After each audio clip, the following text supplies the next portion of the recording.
Prepper boys, do spade. We gotta survive, yeah, we gotta survive. To stay alive, yeah, to stay alive.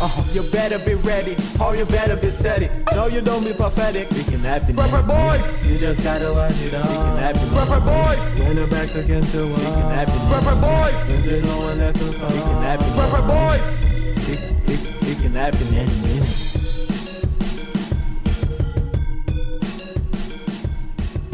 Hello and welcome to episode number 3 of the Prepper Boys podcast. Thanks for the intro, Two Spades. Yes, rapper Two Spades. He did that song for us. My name is Ryan. I'm here with my co-host, as always, Mr. X. Mr. X. Mr. X, how you doing? I'm doing all right. How are you? I'm all right. I'm cold. And I've had a headache for a week. Why are you cold? What's the temperature up there? Oh, I don't know. Maybe 63 degrees? Oh, Never heard of it? Man, I'm surprised it's not snowing yet. Oh, I know. It's been raining all fucking week. Everything's fucking gross. Been picking sticks up out of the yard every day Oh, man. because they're knocking sticks I- off our trees. I can totally relate, man, because it's been like a blistering 70-something degrees here, sunny skies. Ugh. Hate it all. I wouldn't mind it if I didn't have a headache the whole time. You can take stuff for that. Yeah, I was taking some packets of something. Ketchup. I was eating ketchup. Eating ketchup packets to cure my allergies. Is that local ketchup? It's organically grown ketchup. Harvested by local bees? Yes, harvested Or made by local bees? Yeah, actually, I don't even have packets of it. I just have a beehive in the back. Yeah, I got it on tap. Just get some of that sweet, sweet ketchup to cure my ails. I call it bee ketchup. Or bee sup. It's really weird that we eat ketchup, but I guess it's weird when you think about it. But then it's not any weirder than any other food you eat, Yeah. like milk. I don't drink milk. Or just like meat that you cut off of another animal. I guess that's more weird than eating honey, which is just like bees throwing pollen up. Yeah, when you sit there and think about it and you're eating a steak and then you kind of like realize that, oh, this cow was alive. Well, Yeah. depending on if you're eating a dry-aged steak or not, within the last, few months. Yeah, this thing used to like breathe and have a family, and now I'm eating it. Not anymore. Get in my belly. It's weird too that we like just wear other animals. Like we wear wool and stuff, and those Yeah. are we just cut it off an animal and put it on our bodies. So we're cutting an animal's coat to make our coat. Yeah. So we're just stealing an animal's coat. Yeah, we're just stealing animals' coats, and then we just leave the sheep alive. At least, like, if you're gonna steal something from a cow, it's dead. It doesn't need that meat anymore. That'd be going to like some guy shaving his balls and then making some sort of garment out of that and then just leaving him. It's like cutting someone's hair off and making a wig out of it and leaving them there. But they didn't give you permission. yeah, it's not locks for love. It's just like wig theft. All right, Jordan. So, what have you been up to lately in your neck of the woods? Surviving? Yeah. Been surviving since the Surviving what? day I was born. Surviving what? Life. There's a thing out there. I don't know what it is, but it's coming for me. It's coming for you. What is it? And I just got to prevent it. I don't know. It's anything. It's everything. I just gotta survive. I've been really on edge lately, and I don't know why. I've been scared of the dark. And I don't know. You've always been that way, though. Yeah, I wasn't for a long time. I was, and then I wasn't. I don't know what triggers me to be that anxious. Well, I remember one time when we were in college, there was a vending machine that was near the girls' basketball dorms that you didn't want to go to because the girls were outside on the steps next to the vending machine. That's just social anxiety. That's just I'm afraid of being made fun of. But I've also had We made fun of you for being scared of being made fun of. And that shit just, I don't know. I feel like I have what am I trying to say here? An unreasonable amount of fear of being murdered. I think it's because, like, let me ask you this. What is the most embarrassing way, in your opinion, to die? Accidentally shitting my pants and getting into a car wreck or something. But if I die, I'm gonna shit my pants anyway. So what does it matter? Right. I think that a lot of times whenever I've asked that question to people, they're like, "Oh, like I don't know, like if I like choked on something, or if you want to get like really into like embarrassing ways, like maybe you like die of autoerotic asphyxiation or something like that." Well, I think the choking one could be rather embarrassing, especially for an overweight person, because it's like, wow, Yeah. they really went to town on that hot dog. They literally bit off more than they could Yeah. chew. But see, to me, the most embarrassing way to die is just to be any type of being murdered. How's that embarrassing? I though? don't know. It just is to me. Like if Because I you let somebody have power over you. yeah, like if I see somebody get murdered, I'm not like, oh, what an idiot. I don't think that. I would hope not. I hope you're getting the fuck out of there or trying to help them. No. I mean, like if I see it on the news. Oh, okay. Like if I see like somebody was like murdered, I'm not like, oh, what a dumbass. But to me, myself getting murdered, I would be so like, I don't want to go out that way. I think it's because, like you said, it's somebody else did it to me. It freaks me out. So you're just basically telling me right now that the only way you're gonna die is by your own hands. Yeah, I would kill. Like if it was a situation where somebody was like, "We're gonna come in there and murder you," I'd be like, "Nah, I'm doing it myself." Not gonna do it. Nope. Not gonna. Not gonna happen. So yeah, I don't know if that's maybe why I get a little bit like sketched out about being robbed or anything like that. That doesn't necessarily, like, I mean, yeah, obvious. I mean, I am scared that it would happen in the sense that, like, I don't want anything like that happen, just like I don't want to get into a car wreck or something. Right. But I think I'm less likely to be afraid if there's a human element involved, whereas if it's just something that happens, like a freak accident, I think that's what I'd be afraid of. See So that I feel like if there's a human if there's a human element involved, I feel like I have a chance to change something. right. But also the problem is that as we've seen numerous times, I tend to overreact to those Or scenarios. underreact. No, I massively overreact to the scenarios where I I- think I'm about to be murdered. I've seen situations with you, especially driving, going down the road, and we were about to die, and then you're just like, what's going on? Why are y'all freaking out? As we were like pointing and screaming. And then there's that time when you're living in Virginia that the guys were selling Bibles, and you thought they were trying to rob you, and you called the cops. Yeah, but in my defense, I was scared.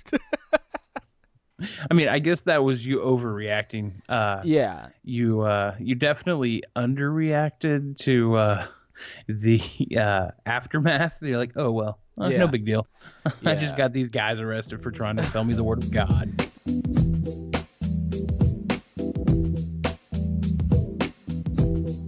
All right, Jordan.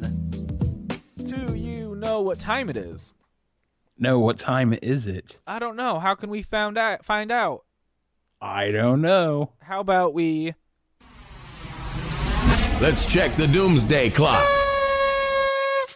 let's check the doomsday clock. I gotta figure out how to pitch to that better, because I I always think say we also need to figure out a new segment since they only update it once a year. yeah, but it's just like a news segment. The problem is that I always pitch to it as how about we, and then he says let's check the doomsday clock. So it's like I'm saying how about we let's check the doomsday clock. Anyways, doomsday clock is still at 11:58, still 2 minutes to midnight, but there is some news in the doomsday clock world. Arizona State University professor Lawrence Krauss, internationally known as an outspoken atheist, and his work on the doomsday clock has been put on paid leave by university officials after allegations of sexual misconduct were published in a recent BuzzFeed article. God's like, you don't believe in me? Let's see what happens. Let's see how much I'm not real. So Krauss denies the story's allegations. It includes at least 9 allegations of inappropriate behavior or comments, some more detailed than others. Yeah, I don't know. He also says that BuzzFeed was provided an abundant counter evidence that was ignored or distorted in their story. So, I mean, it doesn't surprise me with BuzzFeed, but I do know that there are some times that they have come and basically went against their agenda in some of their stories. yeah. And I know that BuzzFeed called out the Louis C.K. stuff years before it happened, so they're not always wrong. Yeah. But who knows? So, don't know what that means for the Doomsday Clock. Maybe it gets... Sounds like his Doomsday Clock hit midnight. Yes, it certainly is. In other Doomsday news, the Svalbard Global Seed Vault was built to help us, get through the end of the world. It's built. It's a big place in Norway, built up in the snow. Houses a bunch of seeds in case some shit ever goes down. The land of the ice and snow. See. But apparently the permafrost in that area is now starting to melt. That's what you get when you put heaters out there. Yeah, what do you think's going to fucking happen? They planted some trees out there. They just needed to keep them warm so they didn't die in the frost. Yeah. So maybe all the seed banks that we've built up there, maybe it's for nothing. Although, why do seeds have to be that cold? I'm assuming so. Yeah, I mean, obviously it's based off of temperature, but I mean, it's kind of like certain trees and plants don't germinate or whatever it is they do. It's been a long time since I've had a science class, but some of them require forest fires and stuff just to be able to grow. But they're not growing out there. Yeah, I know. They're trying to keep the temperature low so that they're basically, some sort of homeostasis to where they're. Yeah. It says that it's required minus 16 degrees Celsius for storage. Yeah, so I mean, it's basically the same reason why you want to keep food in a refrigerator. Oh, and the reason why they built it there is because the natural temperature is minus 4 degrees Celsius. So that way, if there was ever an event that knocks power out, it's like pretty much still okay. But maybe not, because now it's all melting. So, whatever. And the third story we're going to talk about today, Russia upgrading Doomsday Arsenal. This says that Vladimir Putin's defense chiefs are believed to be revamping the Kremlin's dead hand weapon system, which was introduced to combat a surprise attack from the U.S. It was created by Russia to ensure that even if the Kremlin is wiped out, should a nuclear World War III erupt, their missiles would still fire and guarantees total destruction of its enemies. Yeah, because what's the best thing to happen if you're going to get knocked out in a nuclear war? Let's ensure that no one on this planet is Yeah. So that looks like that's what's going around in the news. Are you worried about Russia at all? No, for some reason stuff like that never really bothers me, because I feel like if it's if it's going to happen, I pretty much am not going to have any chance, so why worry about it? Yeah, I don't know. I'm not super scared of Russia, because it's like they can't just be the only ones. You know what I mean? Like, what would be the point of just bombing? Why wouldn't they just bomb everybody right now? Probably because they may not kill everyone that they need to, and it'll come back to bite them in the ass. Yeah, I don't know, that idea of like nuclear armament as a deterrent, I don't know that it 100% works. And I'm also not worried about it because of all of the stuff in Iran. What was that called? The Stuxnet stuff that happened in Iran, where this was like 2008 through 2012, something like that. It was right before the Iran nuclear deal was signed.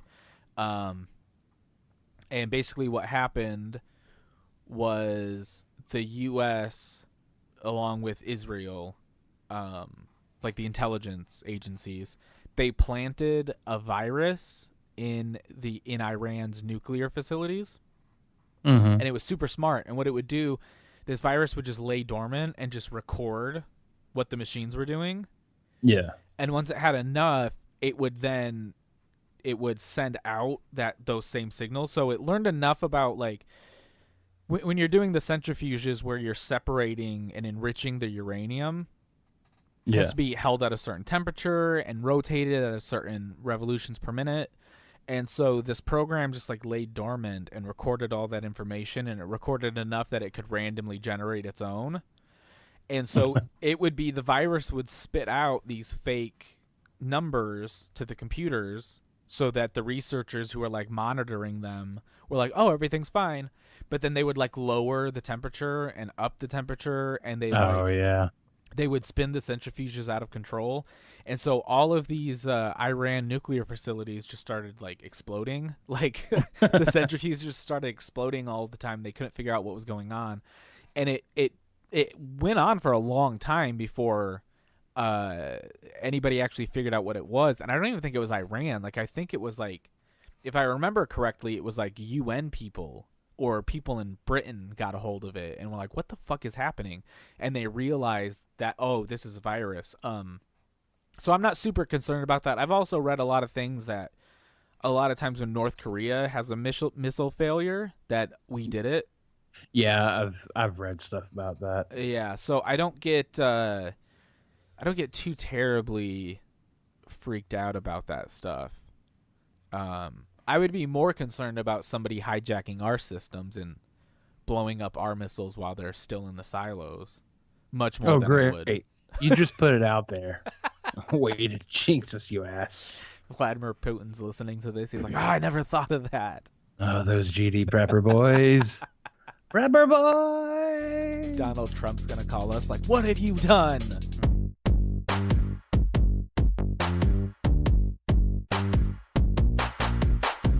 So in the event of a nuclear explosion, Jordan, I have one question for you. What's that? How you going to get out of this one? So we talked about it last week. We were going to talk about evacuation plans. Evacuation plans to make sure you get out of the bad stuff and make it through okay. What is your plan in the event of a nuclear bomb going off? I mean, it really depends on where it went off. I'm assuming that travel to most places is going to be pretty restricted, and it's going to be hard to kind of bug out past kind of the local area, depending on how far away you are.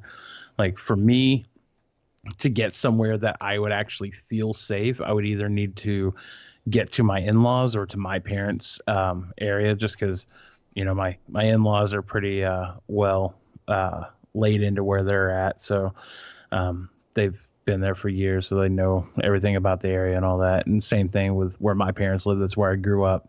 You know, we have land, we have people out there. And so I think my biggest issue would be trying to find out how to get to those places, since they are far enough away that it would require several hours of travel through multiple states. Okay, so then let's back it up then, okay?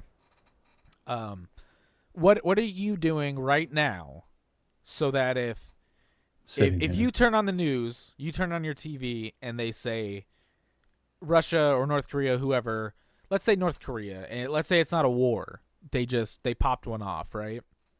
Yeah. Either North Korea or some type of terrorist group has hit us with a nuclear bomb. It's not a war. It's not a widespread thing. Just one bomb. Where at? East Coast. Let's say just in the DC area. They tried to hit DC, they missed, but they still fucked some shit up. So it's not enough to where the whole country doesn't need to go into lockdown. For the most part, things are still running fine. It's yeah, but it also depends on what the fallout's like, and you know where the jet streams and everything's going to be taking it. So, I mean, I know we're. That's not okay. The point I'm trying to get to is it's not bad enough where shit's fucking all fucked. It's a scenario where you say, okay, I'm gonna go to my in-laws' house, and I'm gonna just Okay, chill so there. travel's not really restricted or anything. No, I mean, Travel's- it might be rough to get there. It's going to take longer probably because the interstates will be busy, but you can go. You're fine to go. You'll still get there. It'll just take twice as long. What do you have right now so that you can grab it and just go? Well, let's start with this. Is gas available? Because as Nah. we've witnessed with this past hurricane, especially, like we're in North Florida, we didn't get really directly affected by it where we're at, but we still had gas shortages and like the majority of stations being out for days. And so like we had to go to Georgia to get gas. Yeah, I mean, you're gonna run into the same exact issues anywhere you go. Gas so- will probably be a concern. In that case, I probably wouldn't leave. I would stay.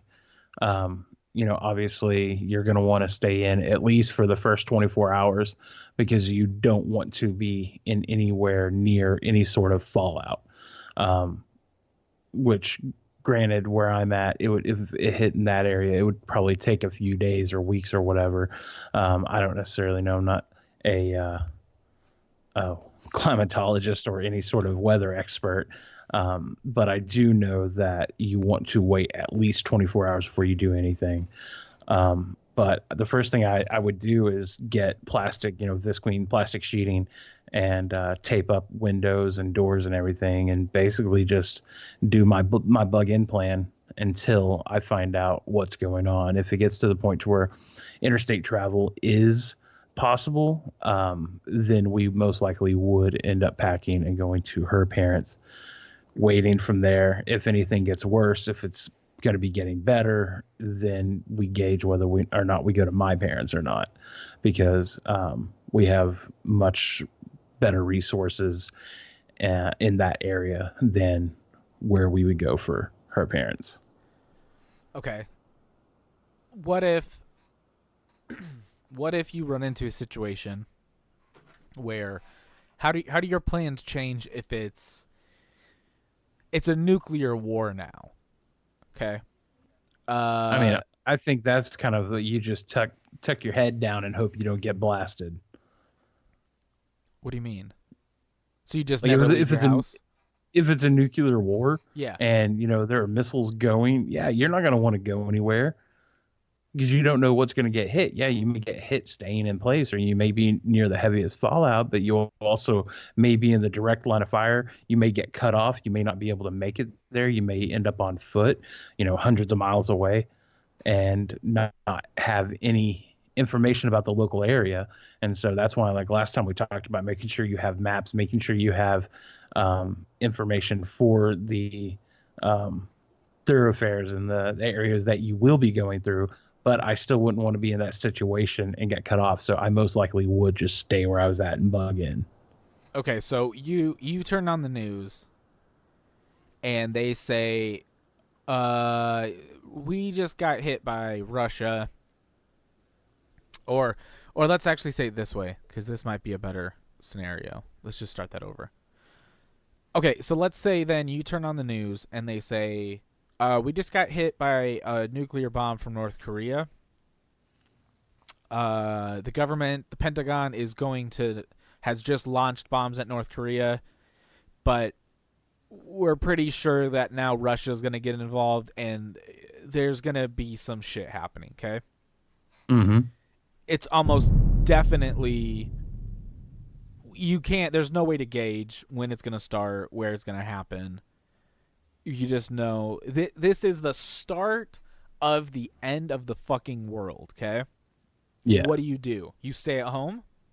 Yeah, I mean, if I'm probably gonna die, I don't want to die in a panic and not know where I am. I'm gonna want to be at least around familiar area or somewhat familiar area, and so because also, like we said, if you have fallout shelters in your area, if you have the ability to at least like stay in a somewhat protected either bunker or house or whatever, then I would rather take my chances doing that. That also seems smarter to me, just in the sense of I think that most people will probably leave. Yeah. So you probably will be one of the few who remains in that area. And so if you are able to make it through the initial, rounds of bombings, then you're probably have a lot less competition in trying to survive that area.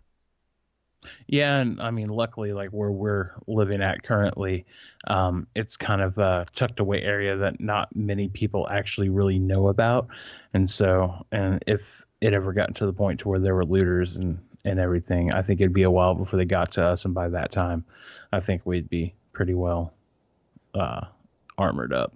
So how long do you stay? Do you ever leave? I mean, yeah, you would eventually probably need to leave. How long do you? Where do you go when you hit that point? I don't know. You've stayed in your house. The bombs never hit you. I mean, could there be fallout where you are? Yeah, there's probably some, but there's probably some everywhere. I mean, that's also why you keep potassium iodide with you. Right. So yeah, okay, so make sure your thyroid doesn't fill up with radiation. Right. So you've got your tablets, you've got a system to get radiation out of you, you've got gas masks to at least somewhat cut down on what you're ingesting if you go outside. What's the next step at that point? You've ran out of resources. You've looted some places. Well, let's go back to that. How long do you wait before you start looting places? I mean, it really depends. So if the area that you're in is pretty much deserted, then and it's fairly well safe to be outside, then I would say you start then. I mean, it's a without rule of law situation. There is nothing governing you or anybody trying to hurt you, and so it's kind of a just fend for yourself, survival of the fittest situation. So do you go straight to your neighbors' houses? No, I don't think. I mean, the best thing to do is always build up a good relationship with the people closest to you, both figuratively and literally. And so you never want to rob your neighbors. Well, that's what I mean. You're not robbing your neighbors. Is that your first step? First date. You would always want to check and make sure everybody's all right. It's a lot of people don't want to get to know their neighbors. They don't want to share anything because, obviously it's kind of like doing the report in class with the group. There's going to be more than one person who just kind of rides the coattails of the people who are actually doing work. And so you don't ever want to really have those people around, but you do want to make sure that you do have somewhat of a relationship with your neighbors in the event that an emergency like that happens. Well, that's what I'm saying though. Okay, so you've bugged in. It seems like the initial event itself is actually over. The bombs have all fallen. You don't really know what the aftermath is on a global scale, but you think that I've not heard anything in a while. And I'm kind of running out of resources to continue to stay inside my house. So you're taking your first steps outside now. Are you going to your neighbors? Are you trying to group together? I mean, yeah, I think at first I would just go and try to check and make sure everybody's all right and find out who is around and who isn't, because, there are going to be people who do leave.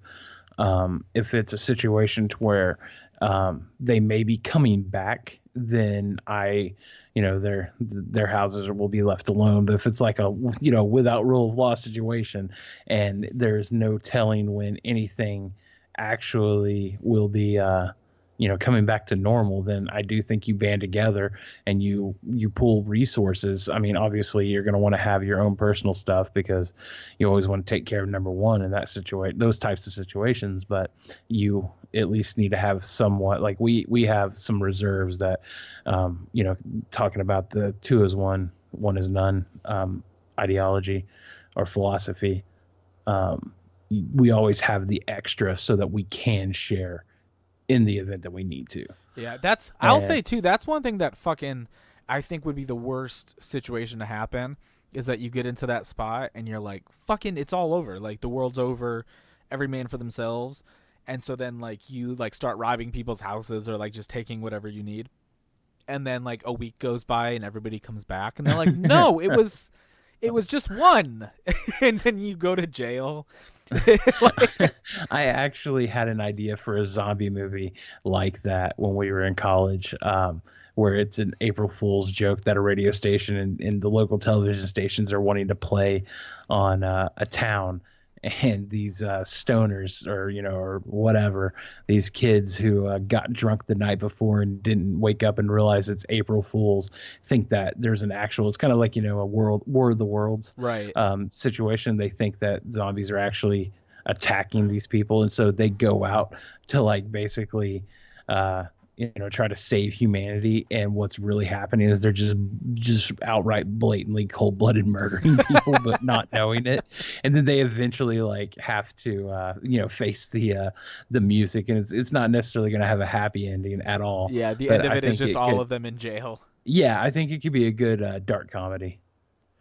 Um, So if there's anybody listening, like Please don't I'll totally let you use that idea. yeah, don't steal it, but we can help you. Is there anybody? So how do you? Let's say you go through that. You go around the neighborhood. You find a couple families, a couple of their houses. There's people chilling. Everybody's, for the most part, okay. There's some people who are maybe injured. Their arms are in a sling, but it's nothing serious. Well, how did they injure their arms if nothing actually happened? What? What do you mean? If we didn't get hit by the blast. Oh, it just in the panic they ran and fell. Oh, okay. Yeah. The dog went underneath them and they tripped and fell. We Yeah. have to have realistic scenarios here. Yeah. For the most part, though, everybody in the group is okay. What do you do next? Do you stay put? Do you stay put in that area and you just try to build yourself a community there? If it's something to where, I mean, there is some sort of communication with local government, I think it is, yeah, you stay there and kind of try to see, like, have you ever seen this show Jericho? No, because I'm an adult. It's actually really good. It's about a town in Kansas that nuclear bombs are going off all around the country, and it's kind of showing like what they do in that situation. I honestly feel like that's kind of fairly realistic as to what would happen. I mean, they try to band together. You have people who are have self-interest and they're power tripping. They want to be in charge, or just people out for themselves, and just how they deal with it. And I feel like, just to me and my limited experience with anything like that, but just knowing how people are and what you hear and see that actually happens, I think it could be a fairly good manual on how to possibly go about the situation. So you think that in that situation, for the most part, people are gonna just figure it out? I think so. Because there are a lot more people out there who prepare than you really know. Because there's some people that don't want to be vocal about it because they don't want people to know. They don't want Right. people coming and asking them for stuff, and that's why I have a select group of people that are living in my area that I ever really talk about stuff like this with, so that I know that when the time comes, I know who I can go to and who I can trust. And after that, it's just going to have to be learning how to trust people and trying to just learn to live with others. Yeah, I think that idea of like a Mad Max type situation, like that has to be like I don't think that comes from war. I think that has to be like maybe like a global catastrophe where it's like the world is for sure ending. Like everyone's going to die. It's just a matter of when. I think that's the only way. I think that if you have any kind of like, I think even if like we were hit by a comet, but like the world didn't end, I think for the most part people would tend to not revert to like barbarians. Do you know Do you know what I actually really want to do? I wish what I want to do is I want to set up like a Patreon account for this. Oh yeah, that'd be cool. not for us just to have money. Okay. What I want to do is I want to set up a Patreon account, right? And everybody can donate to it. And then what we do is every week we take that money from the Patreon account and we buy lottery tickets with it. And if we hit the jackpot, we'll use that money to build a bunker, and everybody who donated for that cycle on Patreon is allowed in. Yeah. Because that's really what I want to do, is just set up a nice little bunker. That sounds too much like it would end up being like some sort of scam. You know? You think we're going to get investigated for that? Yeah, I think that's one of those things, because it's people who have no experience in any of the things that they're trying to collect money for. Well, that's not true though. There is there's a website. There's a company called Rising S Company, and they build bunkers. Like they have super cool like floor plans and stuff on their website. It's fucking awesome. I want to try to get them on the phone at some point to do an interview with us. Yeah. Because they're super cool. And some of them are cheap. Like the cheapest one is like $40,000. And it's got like a filtration system. It's got a water pressure system. It's pretty cool. And then there's varying levels. Some are a couple $100,000. Some are $500,000. I think the most expensive is $9 million. And it's that has like a gym and fitness center. It's got a sauna in it, a swimming pool, game rooms and stuff.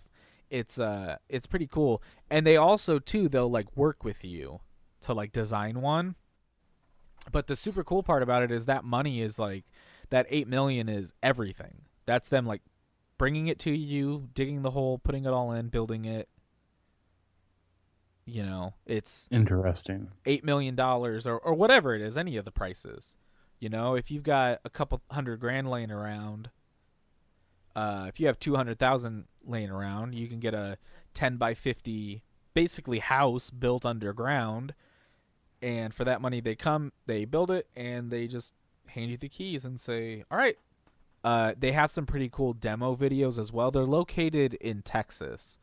But I do want to try to talk to them at some point just to kind of find out a little bit more about what's going on with them. Because I've also seen a few articles where it's like people have built these massive bunkers underground, and then they're like selling the rooms to people. Yeah, I've seen those. But that's the thing, is that's usually people who already have the money to at least have some sort of a backing before they get money from others.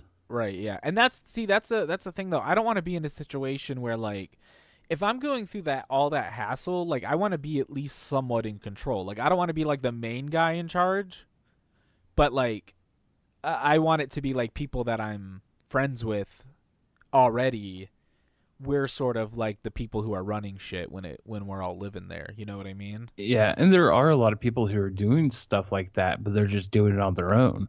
They're buying those old, semi trailers and cargo containers and burying them and like linking them together and making, basically a fortress underground. If I ever won the lottery, I wouldn't like go buy a mansion. I'd probably buy a mansion, but I would predominantly want to live in that bunker. Like I would build a bunker that's what I live in now. You know what I mean? I would not build a mansion at all. I would get, a decent enough size house that, I would be comfortable in, but I would probably put a lot of money into what's going in underground. Yeah, for sure. Just so that, because I do know some people who have underground houses where, maybe like 3/4 of the house is underground, or, maybe just a quarter, a basement or something. Right. But there are a few that I've met that the majority of the house is underground, and they do that mainly for heating and cooling purposes. Yeah. But I think it would be awesome just to have like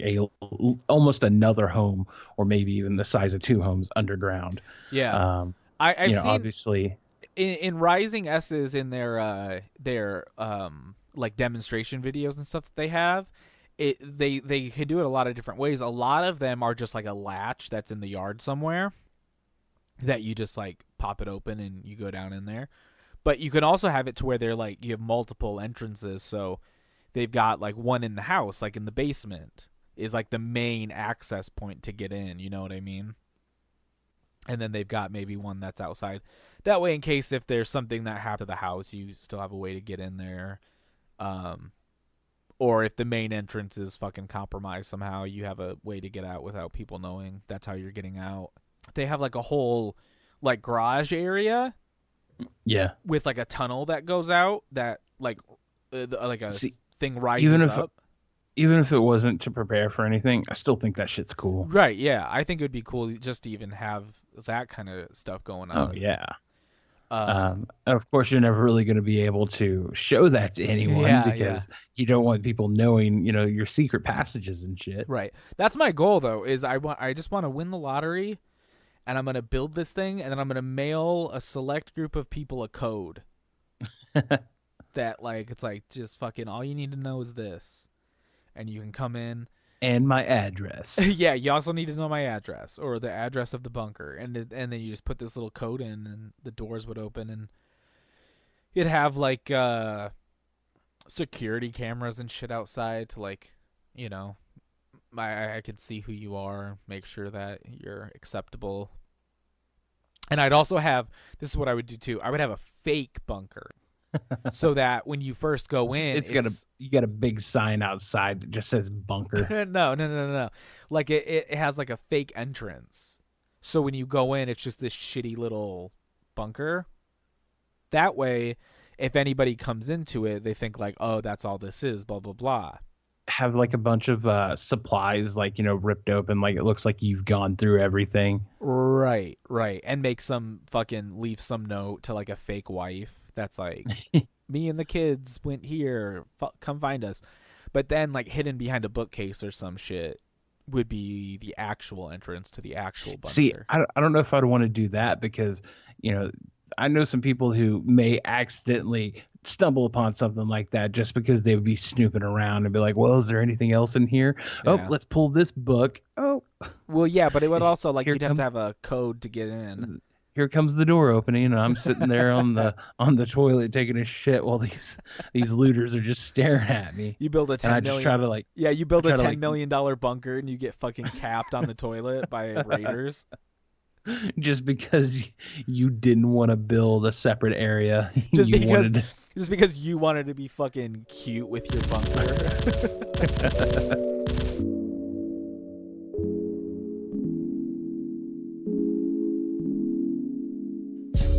All right, so do we want to do listener email? Is there any point in doing it? I think so. All right, Jordan, do you know what time it is? What time is it? It's time for listener email. It's time for listener email. Oh man. Still don't Let's have see any. Let's see what WordPress has to say now. Hi, Prepper Boys. Thank you for building your website with WordPress. We often get the question, what can I do with a plan that I can't do now? Upgrading to a plan unlocks a ton of features that can... I don't want more visitors. We don't use you, WordPress. This is from Andrea Z. So third person that's emailed us from them. Not interested. Thanks, though. I'm sure she's not a bitch, but it's kind of shitty that she just keeps emailing us. Yeah. Next email is from Audio Micro. Oh, hell yeah. Here's a promo code for 75% off any single track on our site.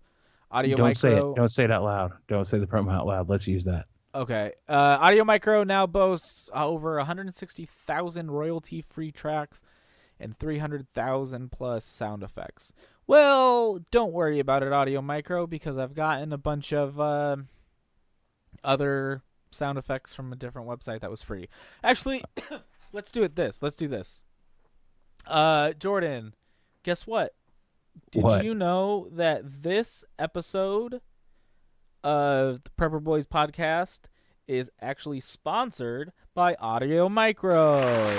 I don't believe that for a second. It is. This episode sponsored by Audio Micro. Audio Micro now boasts over 160,000 royalty-free tracks and 300,000 sound effects. You're just reading an email that they sent you. With so much great content on Audio Micro, we want to make sure you give us a try. Using the promo code that you'll only hear If right they're here. actually sponsoring us, you're doing a really shitty job. You'll at only pitching them. get this promo code by listening to the Purple Boys podcast. Use I promo don't believe code that. K4Q6RVGL to get 75% off any single track on our website.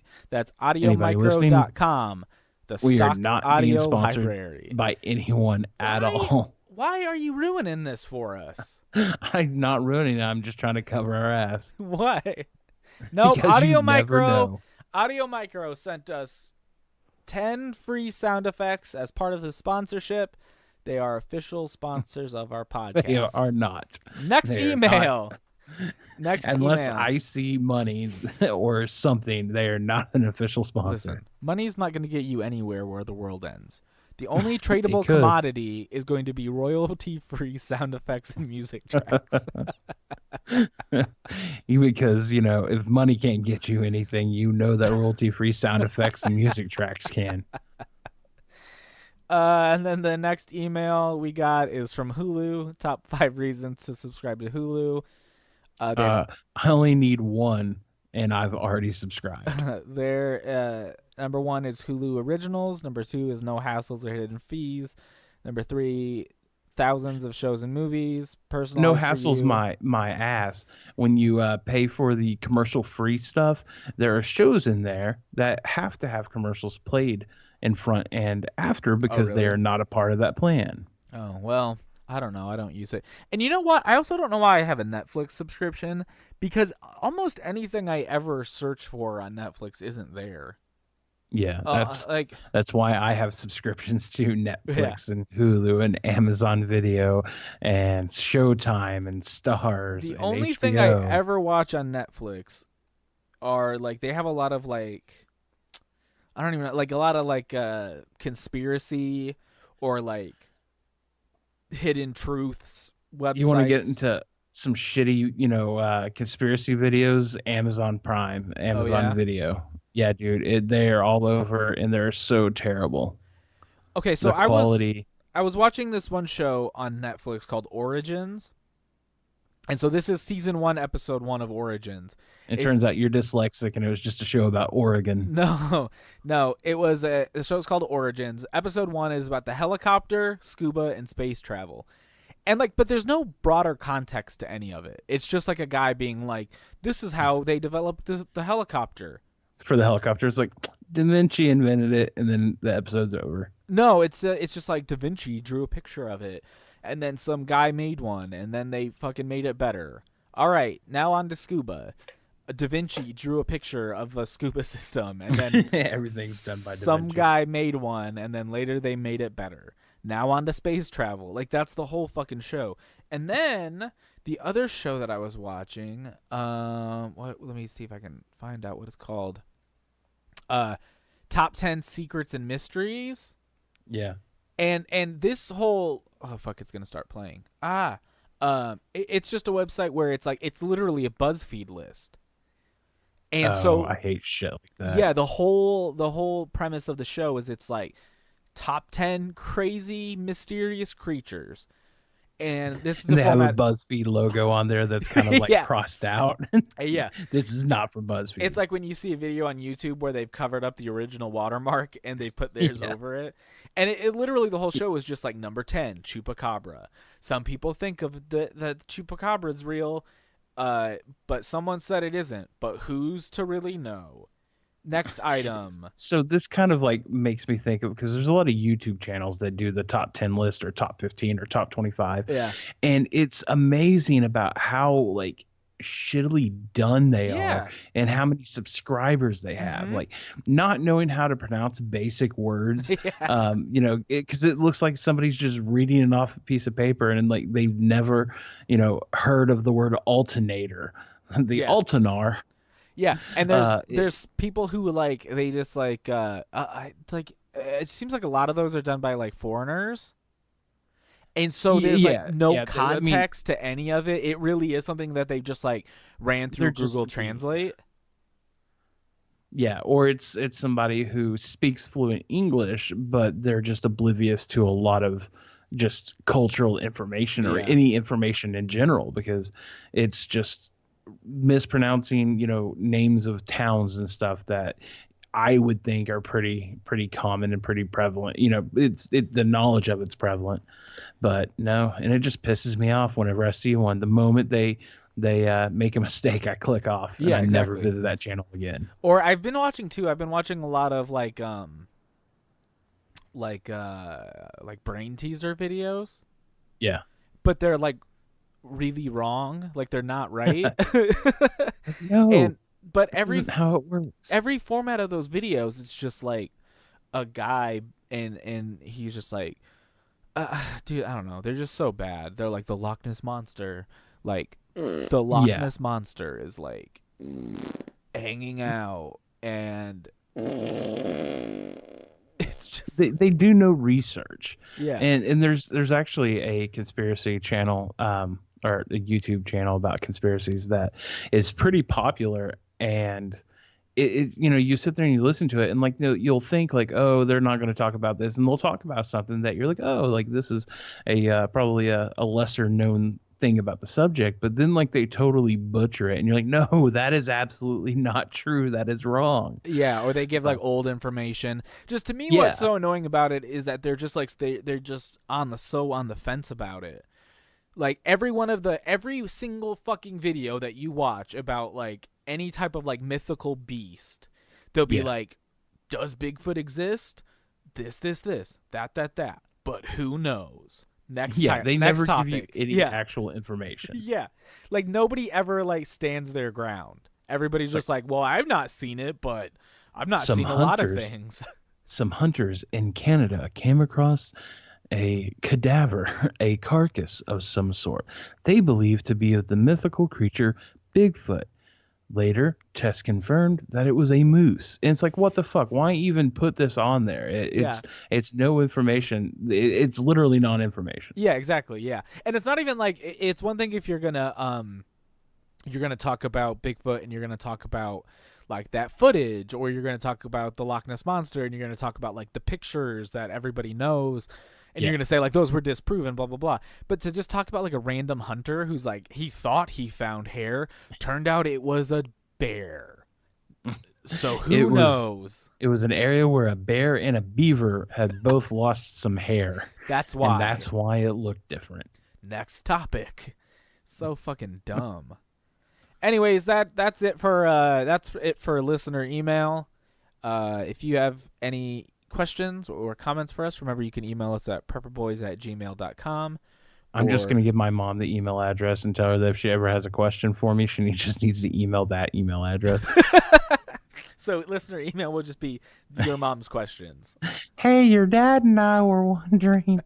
Did I tell you that your mom and dad poked me on Facebook not long ago? That doesn't surprise me. They poked me. They poked my wife. Yeah, I don't think they understand that people don't do that anymore. I don't think they understand that nobody's ever done that. And I'm not even friends. I'm not even friends with your parents on Facebook, I don't believe. Oh, that's even better. So like, why are they because they're letting you know that they're there, and they know that you're not friending them. They're like, that kid's just a jerk, but you know what? I'm gonna poke him.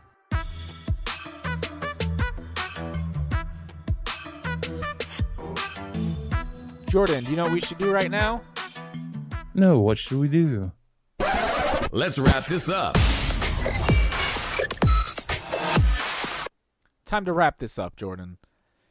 All right, so okay. So what did we even learn today on the show? We learned that you need to develop a plan in the event that some sort of disaster, affects you. So you always want to make sure that you learn what disasters could hit your area, everything from man-made to natural disasters. Find out how you're going to receive your warnings. develop a plan of to what you're going to do. Are you sheltering in place? Are you bugging out? If you're bugging out, where are you going? How are you getting there? And then who's going with you? Is it, you and your immediate family? Are you going with other people? Like, how are you going to contact them? And then after that, it's just, making sure that what you have what you need, everything from food to medicine to just how to function in that area. Because think about people who are overseas or something. If something like that happened, they may be on vacation and they don't speak the language. How are you going to deal with that situation and be safe? Like, you always want to make sure that you're prepared in those, situations. Have, translators, because I know a lot of people are going to be using digital stuff. Make sure you have some sort of English to whatever language of the country that you're in, translation guide. And you should probably just have that in general. Yeah. I think, depending on where you live. Especially like in the U.S., like the main ones, like having, an English to Spanish, English to French, English to, yeah. And I mean, like, and if if you live in like, there's areas here where there's a lot of Marshallese people, like have fucking one of those on hand in case some shit goes down. And then also always practice. If you have a route that you need to take, that's, say you got a bunch of back roads on that, drive those back roads, get to know them, like know where, if you're having to drive at 2:00 in the morning, that you're not in an unfamiliar area and go off the side of a cliff because you didn't know a turn was coming up. And make sure too, like if you're planning on prepping like with certain people, discuss what your plan is with them, because there are things that you might not think about. Oh, absolutely. Then when you sit down and you start to talk about this is what we're going to do, this is where we're going to go, this is how we're going to get there, like you will come up to shit of like, oh fuck, I didn't think about that. We need to have something in place for that part of the plan. Always be prepared. Always be prepared. Unless you have time to do it later, and then you can do it then. Well, you know what? Yeah, sometimes I guess it's procrastination kind of did save me in college, because I always did my best work at the last minute. Yeah, but you probably shouldn't. There's probably not much time to get the homework done when the bombs fall. So exactly. All right, well, that is going to do it for episode 3 of the Prepper Boys podcast. Thank you for listening. What are we going to talk about next time, Jordan? What do we want to talk about for people next time? I don't know. I'm assuming we'll probably figure it out just before we start recording. That's probably a good plan. Remember to, you can send us comments, questions to prepperboys@gmail.com or on Twitter @prepperboys. And what do you do with the podcast? Do you like it? You subscribe to it? And I guess you just and you share it. Yeah, and you share it with your friends. Just download it like 40 times too, even if you only need to listen to it once. Even if it's a stupid question, write us so we don't have to keep talking to WordPress. Holy fuck, I want to stop reading emails from WordPress. We don't even use WordPress for our website. Stupid WordPress. It's fucking dumb. We use Podbean. So, WordPress. Quit with that. Okay, bye. Anything else you want to add, Jordan? No, I left. I'm gone. All right. All right, we can just end it there. Yeah.